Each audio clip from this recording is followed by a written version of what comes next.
Hey everyone, the Slime Sonic fan here, and today I have a special video for you guys.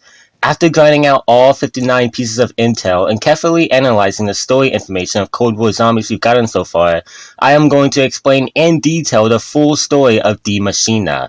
Remember that this video is being recorded before the Season 1 intel drops, but an updated storyline video will be made once the next map releases. Now, the crazy thing about this story is, unlike the past 4 trailer games we've received, no knowledge of the prior games are needed to understand the story of Cold War Zombies. At least not yet. However, I may have to reference the past games to explain some things that happen in this storyline, since this game is a canon reboot, not an entirely new universe, so bear with me. If you hear me reference the past storyline, I am referring to the Ether story seen in Red at War of Black Ops 4. Anyways, let's begin. So this story starts in 1943. A German university professor known as Dr. Vogel and his friend, Kurtz, are two aspiring scientists. Together, they came up with an idea for a machine called the Cyclotron. It's never explained fully how this machine exactly operates, but it's referred to as a particle accelerator if any of you geeks at home have any guesses. All you need to know about this machine is it's so powerful, it has the power to possibly shatter the realm of quantum physics as we know it, which excites Vogel. However, the project isn't being funded for quantum physics research. It's being funded for atomic weapons research that would be used to aid the Nazis in World War II, which Vogel doesn't mind since he's a very passionate Nazi supporter. End Station is the name given to the site and is built by nearby internment camps. Dr. Vogel is made the director of the facility and Kurtz is his right-hand man. Together, the two oversee daily operations in the construction of the Cyclotron. Once the powerful machine is constructed, Dr. Vogel and Kurtz starts doing test runs with it, and on March 7th, 1944, they initiate their 12th test run, and something unexpected happens. Interesting. Starting to. Kurtz! Cut the power! I'm trying! Controls are not responding!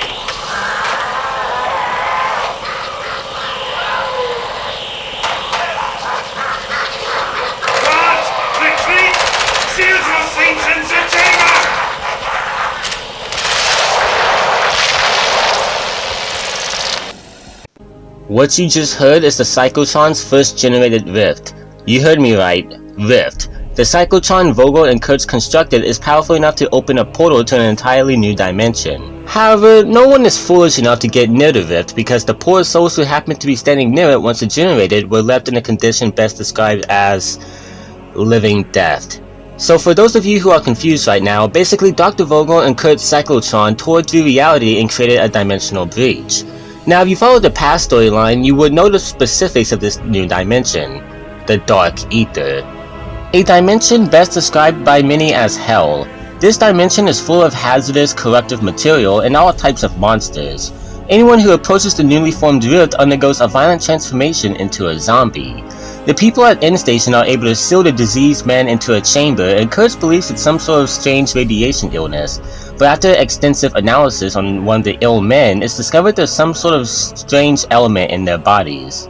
The people at End Station refer to this element as Exo-Element 1, however its proper name is Arthurium. Arthurium is a natural element of the Dark Ether that's responsible for the undead transformation of the soldiers. It's the new Element 115 basically. Vogel begins constructing a decontamination chamber to try to heal the infected men. During this period, the Decompressive Isotopic Estrangement Machine, or the Die Machine for short, is created. The purpose of this machine is to suck up Exo-Element 1. However, during a test run, an assistant accidentally unleashes a devastating blast from the machine that totals Vogel's personal automobile. The assistant ends up facing a firing squad for his incompetence, but the Die Machine is recognized for its full potential as being a wonder weapon, so it's reformatted to be just that, a weapon of destruction. It can now harness fire, cryo, electricity, and Nova 5, a chemical agent that's similar to Nova 6 except it's not as harmful to humans. On April 3rd, 1944, construction of the decontamination chamber is complete and Kurtz has given it a nickname. It is now called the Der Wechsler, or in English, the Changer. It's at this point where Vogel starts realizing the infected men will never be fully restored. However, he finds that removing Arthurium from their bodies reduces their violent outbursts and increases their intelligence somewhat. Then 19 days later, Hitler himself approves the Der Wetzlar experiment out of desperation, since at this point the Nazis have lost Normandy and their defeat is imminent. Vogel becomes obsessed with the possibilities of the Der Wetzlar since he believes if he can restore the minds of the undead, Germany could launch an undead attack that could shift the balance of the war. However, just when Vogel finally caught a break, he's alerted by the Eastern Front that the Red Army is on their way to the facility. Fueled by desperation and no other alternatives, Dr. Vogel rushes a test run of the Der Wetzlar, despite being warned by Kurtz that the machine would be too unstable during the experiment. Can you guess what happened next? What can only be described as a strange radiation leak occurs during the experiment, and the entire site is plunged into chaos during a zombie outbreak in the facility.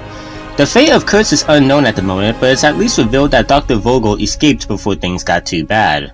So everyone at End Station has either completely abandoned the facility or they've joined the undead. 1 week after the outbreak, the Red Army finally reaches the facility and they encounter the evil left behind by the Germans.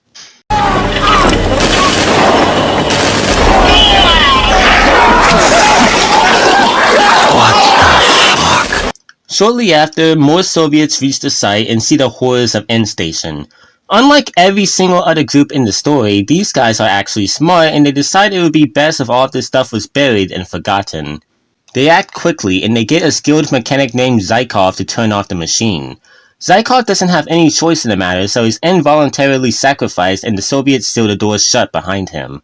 Zykov describes his time in the facility as hell, since he has to fend himself against undead zombies. However, he's successfully able to deactivate the machine, and he says goodbye to his family in an audio log before he is killed. So, yeah, Zykov, unknown to anyone but the Soviets involved, actually saved the world. For 40 years at least. Fast forward to the 1980s during all the Cold War nonsense, I want to introduce you guys to Samantha Maxes.